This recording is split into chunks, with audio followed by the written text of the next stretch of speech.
ನಾನು ಸುಮಾರು 23 ವರ್ಷಗಳಿಂದ ಆಂಬ್ಯುಲೆನ್ಸ್ ಅಲ್ಲಿ ಇದ್ದೇನೆ. ಬೆಳ್ತಂಗಡಿ ತಾಲೂಕಲ್ಲಿ ಒಂದು 23 ವರ್ಷದಿಂದ ಆಂಬ್ಯುಲೆನ್ಸ್ ಅಲ್ಲಿ ಡ್ರೈವರ್ ಆಗಿ ಸರ್ವಿಸ್ ಕೊಡ್ತಾ ಇದ್ದೇನೆ. ಹಾಗಾಗಿ ಈಗ ನನಗೆ ಗೊತ್ತಿಲ್ಲ ಅಂತ ನಿನ್ನೆ ಫೋನ್ ಮಾಡಿದ್ರೆ SIT ಇಂದ ಒಂದು ವಿಚಾರಣೆ ಉಂಟು, ಹಾಗಾಗಿ 11ವರೆಗೆ ಬನ್ನಿ ಅಂತ ಹೇಳಿ.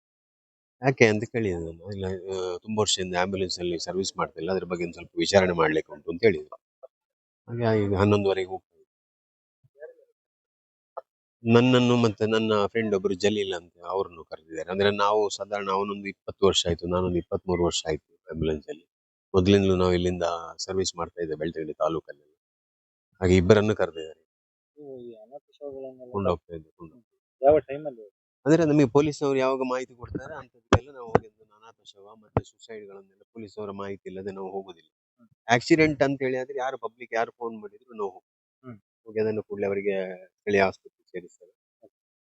ಅಲ್ಲಿ ಏನಾದ್ರು ಚಿಕಿತ್ಸೆ ಬೇಕಾದ್ರೆ ಮಂಗಳೂರಿಗೆ ಈ ಬಂಗ್ಲೆಗುಡ್ಡ ಭಾಗದಿಂದ ಆ ಭಾಗದಿಂದ ತಾವು ಹಣ ತೆಗೆದುಕೊಂಡು ಹೋಗುವ ಆ ರೀತಿ? ಇಲ್ಲ ಹಾಗೆ ನಮಗೆ ಪೊಲೀಸ್ ಅವರಲ್ಲಿ ಫೋನ್ ಮಾಡ್ತಾರೆ, ಅನಾಥ ಶವಗಳೆಲ್ಲ ಇದೆ ಅಂತ ಹೇಳಿ ಅಲ್ಲಿಂದ ತಂದು ಒಂದು ಬೆಳ್ತಂಗಡಿ ಸರ್ಕಾರಿ ಆಸ್ಪತ್ರೆ ಮೋರ್ಚರಿಗೆ ಶವಾಗಾರಕ್ಕೆ ತಂದಾಕ್ತೇವೆ. ಅದಿಲ್ಲ ಅಂತ ಹೇಳಿದ್ರೆ ಮೆಡಿಕಲ್ ಕಾಲೇಜ್ ಮಂಗಳೂರಿಗೆ ಕಳಿಸ್ತಾರೆ. ಅಲ್ಲಿ ಈ ಕೊಳಕಂತ ಶವ ಆ ರೀತಿ ಇತ್ತು, ತುಂಬಾ ಇತ್ತು. ಅಂದ್ರೆ ನಮ್ಮ ಧರ್ಮಸ್ಥಳ ವ್ಯಾಪ್ತಿಯಲ್ಲಿ ಅಂದ್ರೆ ಧರ್ಮಸ್ಥಳ ನೀರಲ್ಲಿ ಬಿದ್ದದ್ದು ತುಂಬಾ ದಿನಗಳ ನಂತರ ಸಿಕ್ಕಿದಂಥದ್ದು, 13 ದಿನಗಳ ನಂತರ ಸಿಕ್ಕಿದಂತ ಡೆಡ್ ಬಾಡಿಗಳು, ಮತ್ತೆ ಹ್ಯಾಂಗಿಂಗ್ ಸುಸೈಡ್ ಮಾಡ್ಕೊಂಡದೆಲ್ಲ. ಫೋನ್ ಮಾಡಿ ಪೊಲೀಸ್ ಅವರ ಫೋನಲ್ಲಿ ನಾವು ಬೇರೆ ಯಾರು ಕರೆದ್ರು ಹೋಗ್ಲಿಲ್ಲ.